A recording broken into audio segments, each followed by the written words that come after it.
राज्यातल्या झुडपी जंगलांबाबत सुप्रीम कोर्टानं महत्त्वपूर्ण निकाल दिलाय। झुडपी जमीन म्हणजे वनजमीन गृहीत धरली जाऊ शकते असं सुप्रीम कोर्टानं आपल्या निकालात म्हटलेलं आहे। जमीन वळती करण्याबाबतचा महाराष्ट्र सरकार आणि केंद्र सरकारनं फॉर्म्युला ठरवावा असंही कोर्टानं सांगितलंय। थेट सरसकट अतिक्रमण काढा असे आदेश दिलेले नाहीत असं सुप्रीम कोर्टानं म्हटलंय। त्यामुळे राज्य सरकारसाठी हा मोठा दिलासा समजला जातोय। झुडपी या शब्दाचा अर्थ सुप्रीम कोर्टानं जाणून घेतलेला आहे। विदर्भातील झुडपी जमिनीबाबत सुप्रीम कोर्टानं हा निर्णय दिलेला आहे। झुडपी जमिनीवरचं अतिक्रमण सरसकट हटवण्याचे आदेश दिले नाहीत। जमीन ही वनजमीन म्हणून गृहीत धरली जाऊ शकते असं देखील कोर्टानं म्हटलेलं आहे। जमीन वळती करण्यासाठी राज्य सरकार आणि केंद्र सरकारनं फॉर्म्युला ठरवावा असं देखील म्हटलेलं आहे। राज्यातल्या झुडपी जंगलांबाबत सुप्रीम कोर्टानं हा महत्त्वपूर्ण निकाल दिलाय।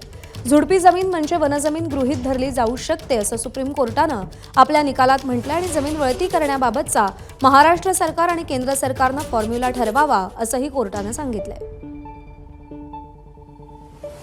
सोमेश कोलगे आपले प्रतिनिधी सध्या आपल्या सोबत आहेत। सोमेश, हा वाद नेमका काय होता आणि त्यावर सुप्रीम कोर्टानं काय म्हटलंय? अनेक वर्षांपूर्वीपासून झुडपी जमीन म्हणून काही जमिनींची नोंद नागपूर आणि विदर्भ या परिसरातील महसुलाच्या दप्तरी होती, परंतु ही झुडपी जमीन म्हणून नोंद असली तरी सुद्धा ती फॉरेस्ट कायद्यानुसार ती वन जमीन म्हणून कन्सिडर केली गेली नव्हती। दरम्यानच्या काळात या जमिनींवर वेगवेगळ्या प्रकारची बांधकामं झाली, अनेक लोक राहू लागले, सिंचन प्रकल्प उभे राहिले।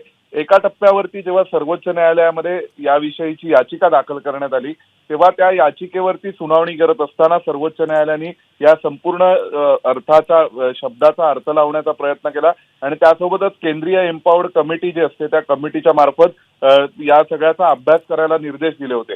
त्यानुसार केंद्रीय कमिटीने निर्देश जे शिफारशी केल्या त्यामध्ये त्यांनी असं म्हटलं होतं की सध्याच्या जमिनींवर ज्या बांधकामं करण्यात आलेली आहेत ते सरसकट पाडण्याचे आदेश दिले जाऊ नयेत आणि गैरसरकारी वापरासाठी ही जमीन दिली जाऊ नये अशा स्वरूपाच्या शिफारशी केल्या होत्या। सर्वोच्च न्यायालयाने राज्य सरकारला मोठा दिलासा देत या शिफारसी स्वीकारलेल्या आहेत आणि एक वेगळा निर्णय दिलेला आहे। त्यात त्यांनी म्हटलंय की या निर्णयाला कुठेही उद्धरण म्हणून प्रेसिडेंट म्हणून कन्सिडर बरोबर आहे। त्यामुळे राज्य सरकारसाठी सुप्रीम कोर्टाचा हा निकाल म्हणजे मोठा दिलासा मानला जातोय।